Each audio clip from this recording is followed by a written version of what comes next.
Welcome everyone. My name is Jonathan Richards and I want to take some time to talk to you this morning about our Assistant Community Director position. This first ever webinar is going to be brought to you by the Residence Education Department here at Michigan State University. I'm joined today by 5 Assistant Community Directors and they're going to take some time to share with you their current experiences in the role.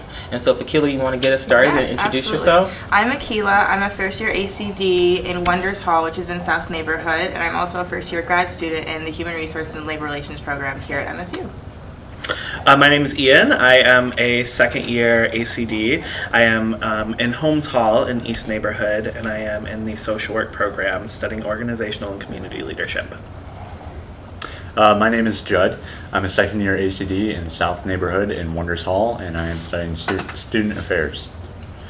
Hi, my name is Grace. I am an ACD in Wilson Hall in South Neighborhood. This is my first year in the position, and I'm a student in the Student Affairs Administration Master's Program. Hello, my name is Casey. I'm a first year ACD in East Neighborhood in Hubbard Hall. I'm also a first year graduate student in the social work program with a clinical focus.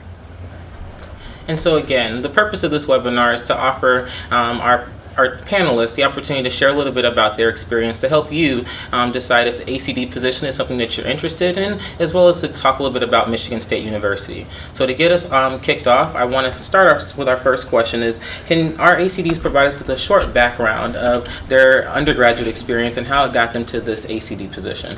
Yes, I'll start it off. So I actually got my bachelor's degree from Michigan State University just last year in May, and all throughout my undergraduate career, I actually held a position within Residence Education and Housing Services, working at the front desk. And I started off as just a receptionist and worked my way up to supervisor. And in my senior year, while I was working as a supervisor, I was also applying to grad school, and through my coworkers, I found out about the ACD position. So I applied, I thought it would be a great opportunity, and I got the job. So that's why I'm here today. Yeah, so I can go next. I also went to Michigan State. I got my undergrad in social work. I graduated in May of 2017. And as I was looking for grad programs, a big part of where I was going to go was the financial resources that were available. So looking through assistantships, I found the Assistant Community Director assistantship, and the fact that it was live-on really appealed to me, and I thought it would be a really great opportunity and some good experience, and I ended up falling in love with it. And so that's how I got to where I am now. Hi. So I spent a lot of time at my undergrad involved with student government. I went to a tiny liberal arts college that only had 500 students, so this was quite the transition.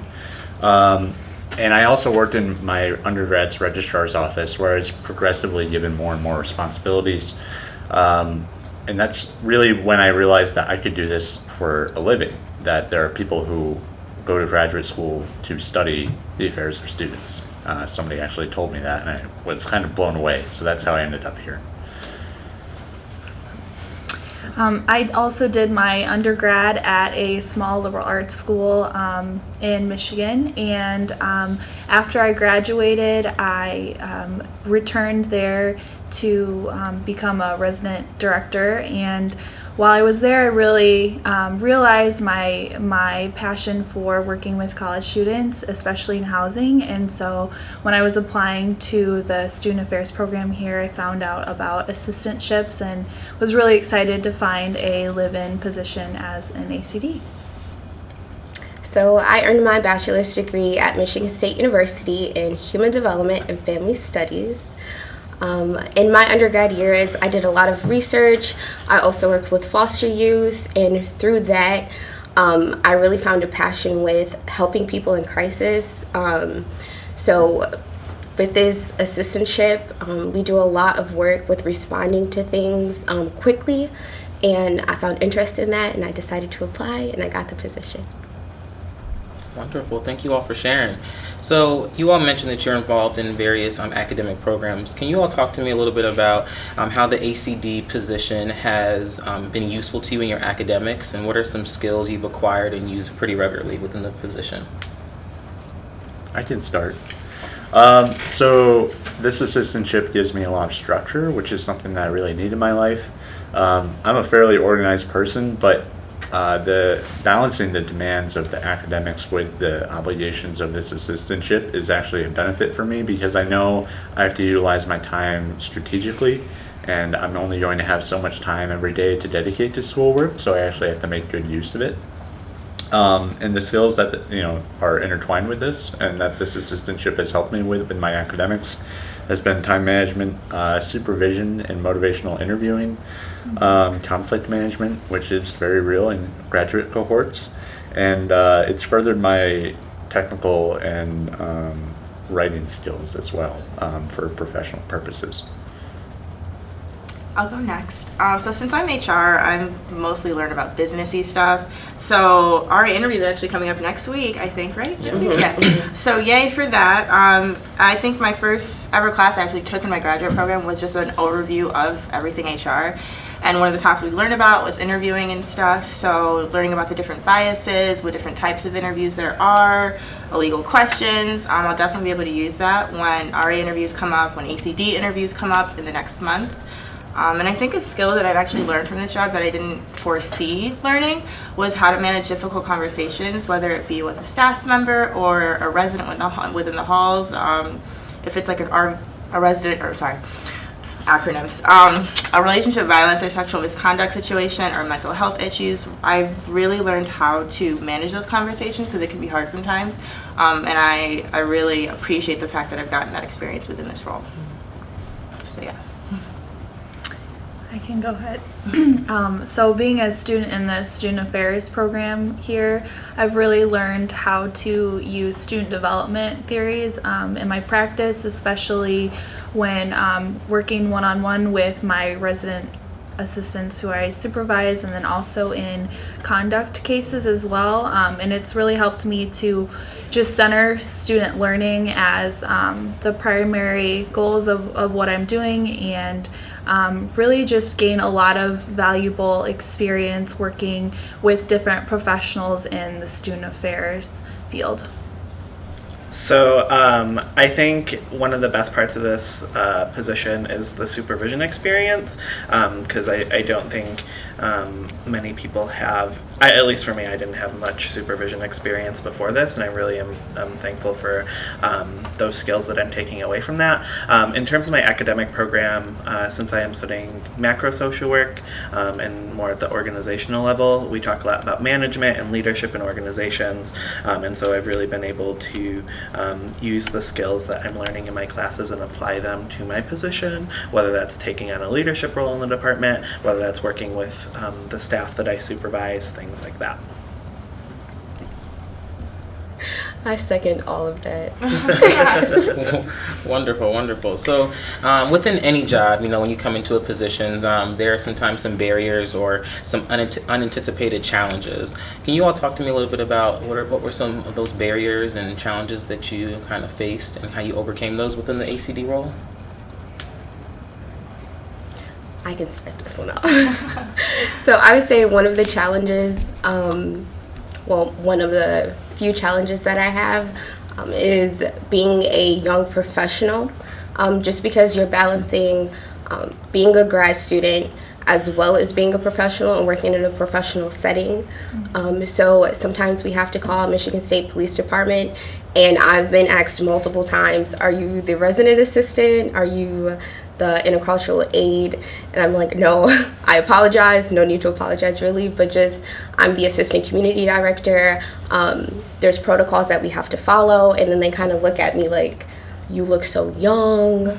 So that's one challenge that I've had, but what I usually do to overcome that is just be myself. I know what I'm supposed to do, so I just do it, and then kind of prove, which I shouldn't have to, but just prove that I am capable of this, of doing my duties in this position, and they respect that, I feel. I'll go next. So I have never worked in like a live-in position. So I wasn't an RA during undergrad. So coming into this job, I just felt personally like unprepared. I didn't know what I was doing. I was just scared that I was going to be a lot to learn, just like a huge learning curve in general. But how I overcame that kind of self-doubt and difficulty was just by asking my co-ACD, Judd actually, he's in my building, he's a returner, he's a second year. Asking him like any question that I have, asking my supervisor any question that I have, the what ifs, the like little things that you worry about, and by doing that, they obviously answer me every time I have a question, and it gave me just the support that I needed when I was first starting in the role, and as I worked and spent more time in the position, I gained more experience and didn't really have to ask those questions anymore, or I still do. Sorry, Charlie. But I don't have to ask as many right now, so yeah. So I think one of the biggest challenges for me, so also coming from a background of not having been in res life before, just not only learning the position, but learning how to manage my time. And I know that's a theme that we've talked about before. So my program actually operates on a theory to practice model. So I also have an internship. So I'm an assistant community director as well as an intern an internship I have for 16 hours a week as well as a student.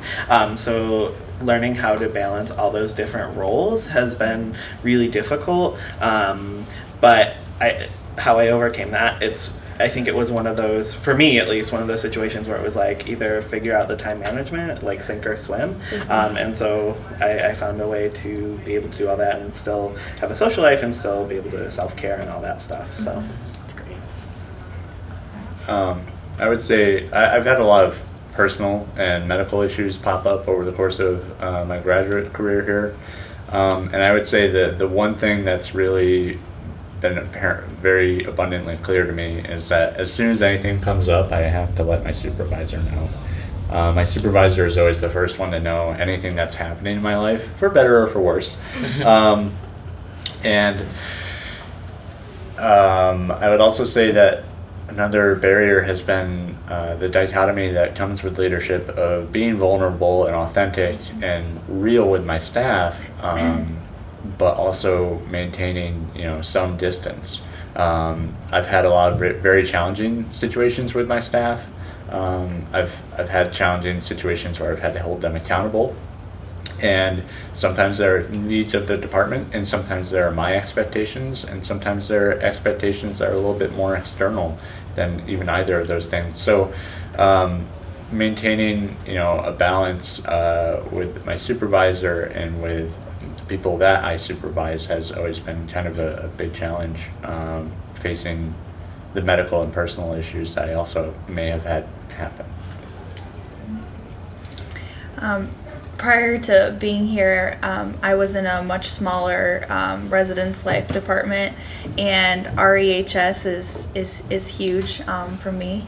And so I think initially I was pretty overwhelmed, but I found lots of ways to build my community and my network here by really getting close with my supervisor and my co-ACDs in Wilson, and forming a great team and being welcomed with my RAs. And so that's been great. And the department also offers us a lot of opportunities to get involved. So I was able to join a work team, and that was a great way for me to kind of find my niche and really engage with everyone. Wonderful, wonderful. Thank you all again for sharing. So I'm going to throw a little curveball in here. I have a surprise question. So a lot of, I think, the ACD position is the supervision piece. You're supervising your RAs, you're working with your co-ACDs, and you're working with your community director. Can you all talk a little bit about what that role looks like in your building? So like being an ACD, like what does it look like to work with the RAs and your CD and other partners within your positions? You laughed, Judge. You want to go first? Well, so I'm a non-traditional student and I'm a military veteran. So given my background, I have some different expectations sometimes. And being often 10 years older than some of the people I supervise has really provided me sometimes with an interesting hindsight of what was I like when I was 18 or 19 years old, and how would I have responded in these situations. In my building, I would say that I am looked up to for having a little bit more institutional knowledge because I've been here a little bit longer as I'm a second year, and also kind of leaning into me for different areas of expertise, like about the ROTC cadets in my building or some of the other non-typical student populations that we have. So that's kind of a factor in the supervision in my building. So in my building, in Holmes Hall, we have Lyman Briggs Residential College, which is a STEM-based residential college. So a lot of my staff that I supervise are pre-med and want to be doctors and veterinarians and dentists, and I'm a social scientist and by no means a hard scientist, or physical scientist, and so that was an adjustment for me coming right out of undergrad, starting this position.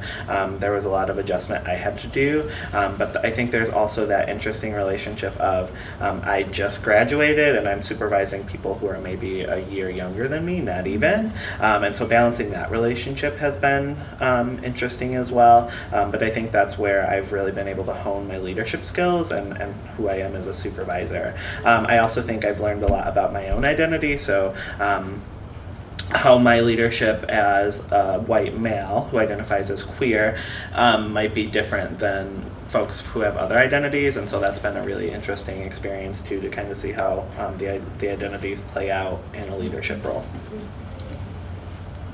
Similar to Ian, I also just graduated last year, except I am a year younger than what I'm supposed to be because I skipped a grade when I was in elementary school. So some of the people on my staff are like literally the same age as me, and that, like Ian said, kind of becomes a little difficult because you're relatable and they see you kind of as a buddy. But I think one way that I really overcame it is just by setting clear expectations. Like, there's a time and place for everything. And in a work setting, obviously, we're all meant to be professional. So yeah, that was one of the difficulty that I still have actually when I'm supervising my staff. I also, the positive side of it, I feel like, is that it's easier to build trust with people that are kind of closer in age with you because you go through the same things, you're closer in age, and it just provides a foundation for you to build a relationship. So that's kind of the flip side of that situation. So yeah. So in Hubbard Hall, my relationship with my RAs, I like my RAs. They're sometimes difficult, but and difficult in good ways, such as like they need me to be flexible, but sometimes like you can't be flexible because it is a position and they do have job duties that they have to fulfill. I'm also in the same boat that I am the same age as some of my RAs, which can be difficult because I don't want to put like the power dynamic in it, but it somewhat is because I am their direct supervisor. So kind of how I navigate that is just being very clear with my expectations, and also allowing them to set expectations for me, because I feel like there's a two-way, like we both communicate or have open communication, which I like, and in this role I believe that you need to have, because so much goes on so quickly that you need to be updated. Kind of how Joe was saying is like you have to communicate with your direct supervisor. So like my CD, I let her know pretty much everything that's happening, whether that's like I'm having a really rough day or today like a lot is going on and I might like take an hour off of office hours. And just having that open communication really helps, because then they get a sense of your personality and how much you can handle and how much is like they know when enough is enough type of thing. Yeah. So I think, were you gonna respond? can. Oh yeah, go ahead. So I, again, want to echo how important communication has been and will continue to be for me in this role. In Wilson and in most halls, we have like 2 co-ACDs. There's typically 3 ACDs in each hall. And so for me, it's been really important to work as a team with my co-ACDs and also my community director. And And again, it's been really awesome to see how we each supervise on our substaffs. But then also as a hall, we come together for all hall staff meetings, and just in Wilson in general, our RAs are really close and like a family, and so it's been great to play a role in building relationships on our substaffs, but then bringing that unity in our hall has been really great to see. So the last question we have for you is just, how do you go about balancing your graduate level coursework with your ACD responsibilities? I can go first. So I love my calendar. I'm obsessed with it. We actually have Outlook is the email like service client, right? Email client that we use within this job. And like scheduling everything is very, very important. So if you think that, oh, I'm a good person, like I have great time management skills, I can remember everything in my head, like no, that's not a reality within this job, because you have so many little things you have to keep track of, one-on-ones with RAs, one-on-ones with your supervisor, sub-staff meetings, all staff, like everything.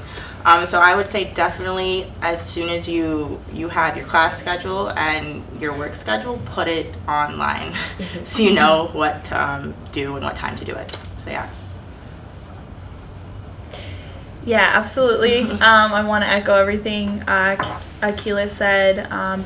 Same, I like to schedule everything out ahead of time, and sometimes that is possible and sometimes that's not. Just as things come up, it's kind of the nature of the position in a lot of ways. But we're also, the position helps us stay organized just with our calendar resources, and we all know we have a certain amount of conduct hours per week and office hours, so we have a time and a space to prioritize different things and meet with RAs, which is really great. But for me, it's definitely been a challenge, and I've developed a lot in terms of my time management and how I organize things. I would echo about the Outlook calendar. If it's not on my calendar and nobody sent me a calendar invite, it may not be something that I'm actually responsible for. So we're very strict about maintaining our Outlook calendars. A, it keeps our supervisor in the loop. B, it helps you just know where you got to be that day. I look at it every morning, and I look at it every night. Which, it's kind of weird, but that's part of my shutting down process is, memorizing where I got to be tomorrow. I also practice bullet journaling, so I handwrite all my appointments myself, on top of that layer of electronic redundancy. But it's been really good for me because it helps me commit things to memory a lot better. And whenever I have these major deadlines or projects going on with my program for coursework, I always am communicating that with my supervisor and even with my co's to let them know, hey, this week is going to be crazy. I'm doing 10 field interviews and I'm going to be running around campus for 8 hours a day every day. So just be ready for that. That does help my co's and my supervisor, stay informed.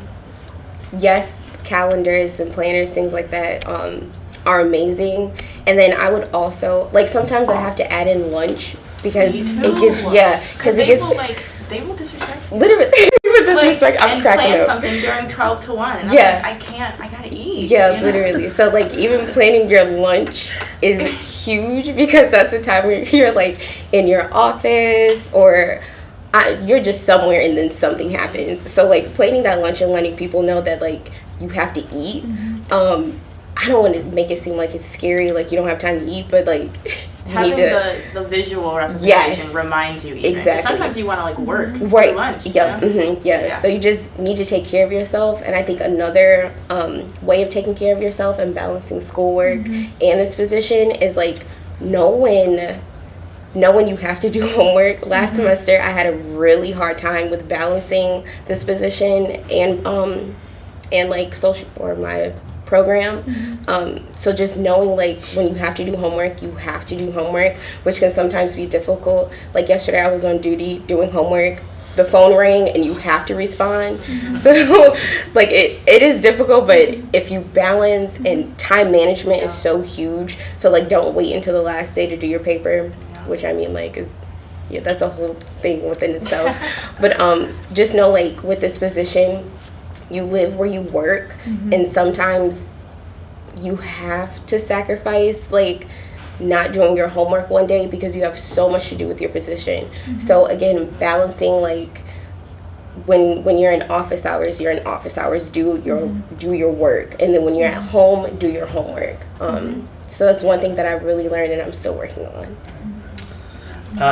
So my answer, yes, all these things, but mine's a little more focused on my program. So I have found that being really intentional about the work I'm doing as an assistant community director and really figuring out how I can cater the experiences I'm getting to the coursework. So if I'm writing a paper on organizational leadership, maybe I'll look at RAHS in particular and how can I look at some of the work that I'm doing as an assistant community director and apply it to that topic of that paper.